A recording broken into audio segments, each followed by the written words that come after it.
La violence dans les milieux hospitaliers, c'est quand même assez récurrent. Donc, vous avez tous entendu parler des infirmières qui se font agresser, des soignants, des médecins qui ont des journées d'incapacité de travail derrière, suite à des agressions par des patients. Oui, concrètement, tous les jours, on a des situations alors, qui ne vont pas forcément jusqu'à l'agression physique, mais les agressions verbales sont courantes. Voilà, les urgences, notamment sur la porte d'entrée, mais pas seulement, il y a aussi tous les services de soins, ça peut même arriver sur le bloc opératoire, avec les patients qui réussissent à rentrer dans un système fermé. Mais notamment aux urgences, c'est quand même la porte d'entrée de la société. Avec des patients qui sont dans l'attente d'un service immédiat, puisque c'est une urgence, avec de la douleur, avec des temps d'attente qui sont parfois aléatoires et qui génèrent du coup de l'anxiété, de l'angoisse, parce qu'il n'y a pas d'information, parce qu'un soignant n'a pas bien parlé, enfin tout ça est multifactoriel. Donc ça peut commencer effectivement par des insultes avec l'exigence du service rendu immédiatement, et puis ça peut dégénérer. Là, l'individu, je ne le connais pas. Et rappelez-vous ce que je vous ai dit, je ne maîtrise pas son histoire. Je ne sais pas qui il est, je ne sais pas si c'est un violent, si c'est un gentil, j'en sais rien. La seule chose que je sais, c'est que je suis dans une posture professionnelle, je n'ai pas le droit de l'impacter. Maintenant, il veut me mettre une gifle. Ok, là, il y a une proportionnalité. Là, je peux lui en mettre une, parce qu'il a voulu m'en mettre une. Et là, je suis en danger. Et si je dois l'expliquer pourquoi j'ai fait ça, c'est parce que j'ai eu peur. J'ai tout simplement eu peur. Et vous imaginez, j'ai un Golgoth qui a voulu me mettre une frappe, et moi, j'ai juste réagi. Donc, on est bien dans cette réalité-là.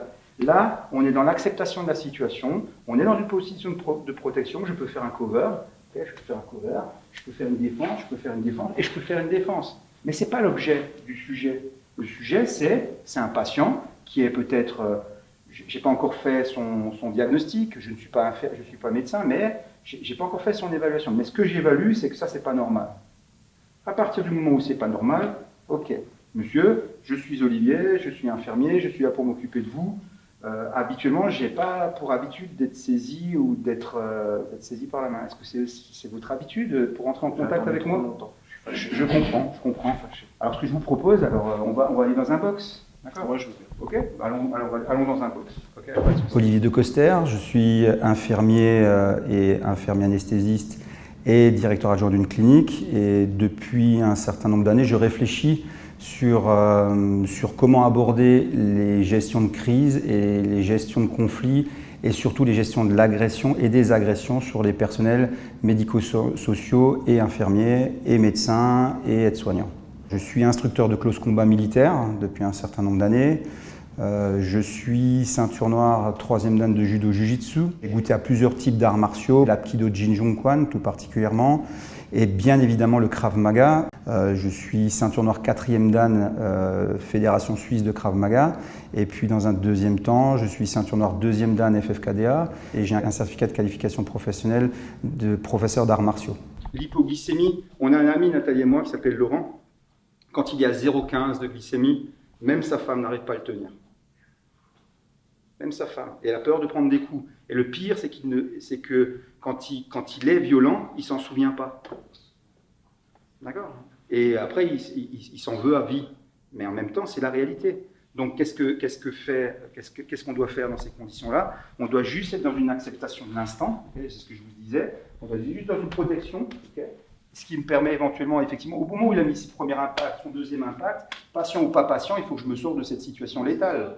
Parce que sinon, ça va être très compliqué pour moi de pouvoir sortir de cette situation. Donc maintenant, effectivement, je vais impacter, pom, et là, je vais pouvoir me dégager et partir. Et là, je vais pouvoir aller chercher mon car. Ils vont rien.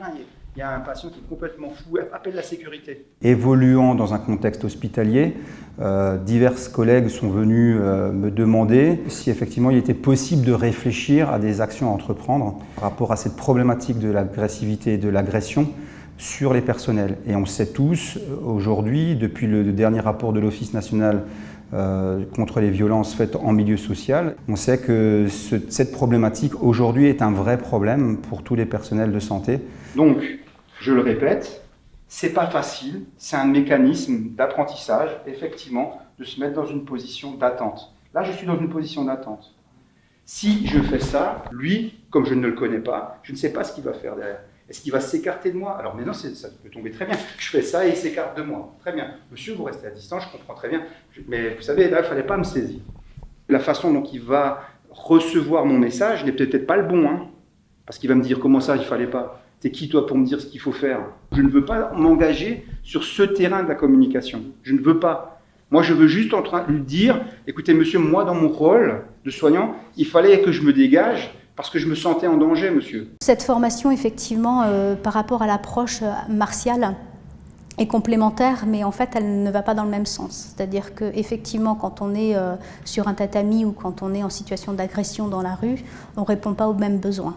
C'est-à-dire que la pratique martiale est un outil, mais qui doit être adapté à la pratique soignant. On est là pour écouter avant tout, et n'oublions pas que nous sommes des soignants. Quand on est en situation de secouriste et de soins, on doit aussi se protéger soi pour pouvoir continuer à soigner.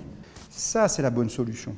Okay, toujours, mon hémicorps va toujours la distance, mon hémicorps va toujours chercher son hémicorps. Pouf, ok. Et là, maintenant, vous allez vite faire un geste et vous allez apprendre à faire ça, ni plus ni moins. Ok. Ok. Ok. Si je suis dans une position de combat, d'accord? Et si je demande à l'individu, ok, en fonction de la main que tu bouges, tu touches mon visage, d'accord? Vas-y. Et voilà, j'ai raté. Et encore là, j'ai de la chance, Jamel, il est gentil, il va doucement, d'accord?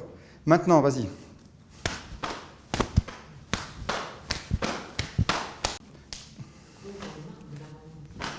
Pas besoin de faire 10 ans d'arts martiaux pour ça. Et là, maintenant, il décide de me mettre des gifles. Ok, ok, ok, ok, ok, ok, ok. Et je touche, d'accord? Et je touche main ouverte, la caméra qui me filme ne me voit pas faire. D'accord? Parce que là, il va falloir l'expliquer au juge que je lui ai pété le nez. Je perturbe ses sens. D'accord? Je perturbe son odorat. Hein, d'ailleurs, il suffit que j'appuie dessus. Je perturbe la vue. Ok? Et je peux même perturber le son. Grosso modo, ne pas apporter une réponse, en définitive, qui irait excéder ou exacerber la parole vis-à-vis de l'usager en colère. Premier point. Dans un deuxième temps, c'est de se mettre dans une configuration d'équipe, c'est-à-dire que l'idée principale de ce type de formation, c'est de faire prendre conscience aux individus qu'ils font partie d'une équipe et que la façon d'interagir avec l'événement, elle doit être commune. Ça, c'est un second point très important. Et le troisième point très important de la formation consiste à changer de concept, enfin ce que nous on appelle un paradigme, à changer l'approche qui ne consiste plus à dire et à imposer un interdit, mais plutôt d'exprimer ses propres sentiments par rapport à ce que l'action violente génère chez l'individu qui est le soignant. Vous identifiez un individu qui rentre dans le service et qui est armé. Tant qu'il n'a pas sorti son arme, tant que son arme n'est pas sortie, on va partir du principe que c'est un danger potentiel sur lequel il va falloir trouver une solution d'équipe permettant de réduire les risques. Nous, les soignants, on est confrontés à un vrai souci, un défi majeur, c'est qu'une fois qu'on a identifié le problème, c'est comment le résoudre.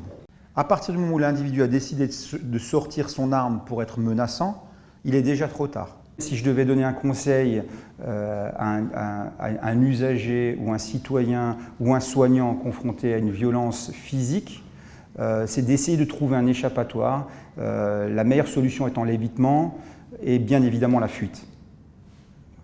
Le meilleur des combats, c'est celui qui n'aura pas lieu.